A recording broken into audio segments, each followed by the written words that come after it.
I'll give you an example. A long time ago when I started right out of college, I was in New York, and I went in for an audition for this, well, you know, it was a very simple thing, this 7-Eleven guy, and of course me, you know, being held up, you know, at gunpoint, right? So I went in, and my whole idea was that, you know, he was the guy who's being held up. He's looking down the barrel of a gun.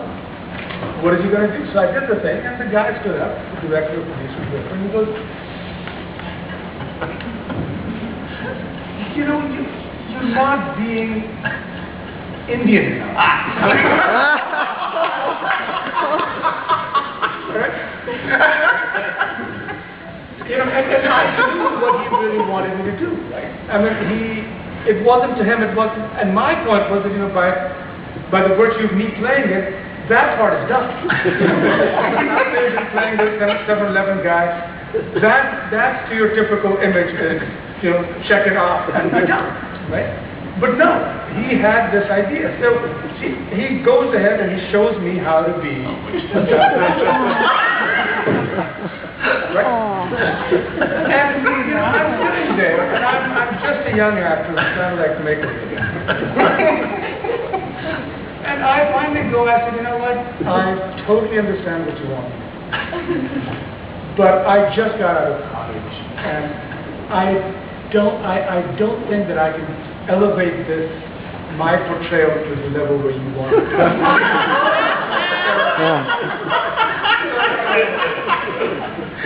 So I'm really glad that you had me come in, and I don't want to waste your time anymore. So, and there are other people who can do a really good job at it. So hopefully, you know, someone will get it and they'll bring them. For some reason, I have never done. I've done soap operas for film, stage, whatever. I've never done a sitcom, and partly, and I was thinking about that, you know, a while ago, why I hadn't done a sitcom, and partly it was because the sitcoms were using a particular tool, which was especially for comedy. For me to be funny, they were not looking at the character as much, but using my ethnicity as funny. It's just lazy writing. It is lazy writing. It is. And what that does is that, you know, it creates this, for me, it immediately puts me off.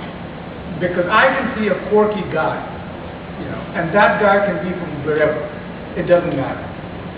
But when you make the character funny because of the way they speak or whatever, it's lazy writing, and it's very predictable, and it's not intelligent, you know. So and by doing it, it strips me of a certain dignity. You can play a buffoon, but a buffoon doesn't play a buffoon because he thinks he's a buffoon. You know, he plays his buffoonery with the most amount of dignity that he can muster. You know, so it's a tricky thing. So to me, that ends up being the bottom line. Yeah, I'm not really familiar with a lot of different cultures, television shows, and media, but I've watched some Japanese TV. And watching Japanese TV, it's very much Japanese protagonist, very, very culturally focused. And so I can't help but wonder if other cultures that have the resources and the facilities, you know, and tell their own stories through their media, focus on their predominant culture, that their heroes are Japanese, and you know, show what they find desirable. But at the same time, on those shows, especially the Black and African American people, I see them portrayed in a very what we would consider racist or 1920s or 1930s, you know, context. And I understand that, you know, Ted is talking about from our perspective, from all our cultures in our media, we don't want to be racist or be discriminatory, but at the same time, it seems like there might be a responsibility for other cultures too. Or do you feel that these stereotypes are just coming from, you know, what we have, our dominant media personalities, you know, our black, you know, the way our black people are portrayed in American media, or white people, and that's how, you know, how do you feel like that's come about, or that is, you know, whose responsibility is that? I think partly it's also numbers. I mean, in Japan, the African population is you know, very small, if anything. we have this conversation here because this particular country has so many different influences that have come in. So I think that debate becomes, comes to the forefront here more than it does. Do they have the responsibility to portray other cultures in a more balanced fashion? I think yes, as much as we do. I can't go to Japan and change it. So I can only focus on what we can do here. I think you're right. I mean, in other cultures, there is probably tendency to stereotype people from America or other places. Keep asking the Hollywood entity to present these kind of characters or films. So my question is, first of all, who's the we that is trying to present maybe a more diverse Hollywood film or piece of popular media? And secondly, what's the mechanism? Because is it through independent film, independent games?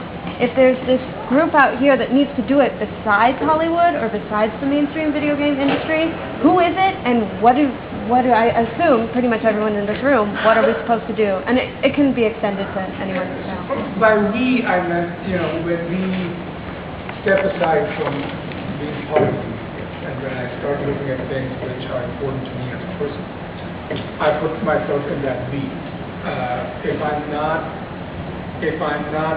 happy with how I'm being portrayed, or my people, or whatever, the social side of me, then that responsibility falls on me as a person, whether I'm in that industry or not, to do something about it. It's a very general thing, if you don't like it, change it. So that's the we I'm talking. The mechanism, I guess, I think maybe independent path is a path that's a viable path, and it starts to have an impact. I mean, there was this little movie last year, which swept the Oscars. You know what I mean? It was about this very strange subculture of Bombay. It wasn't supposed to be a mainstream movie. It was done so well that it got noticed. So if we start looking at, is it going to be on a large scale or whatever, I think we will start to defeat ourselves if that's what we want to do. Do your thing, try to make the best product that you can, and put it out there. Maybe 10 people will see it, maybe 100 will see it, maybe 1,000 will see it, maybe none will see it. But I think in the end, we have to find, in order for others to change, we have to take some. My biggest issue right now with the world is this. Let's go to that. It's accountability. For too long we have been shirking responsibility and accountability, on political level, on personal level. It's not my fault, it's Stan's fault. And if I can put it on Stan, I do this on every Friday when I'm shooting. I go onto the set and I say, look, today anything that goes wrong, it's my fault. It'll make everybody's life happy. You can go into your weekend, it'll be great. But my point is this, that we have to start, taking responsibility and be accountable for what we do. And I think part of it is that if we keep pushing it on the outside, we don't engage. We always think, well, it's his job or her job. Well, it's not. Maybe we can bring them to that point where they think it is.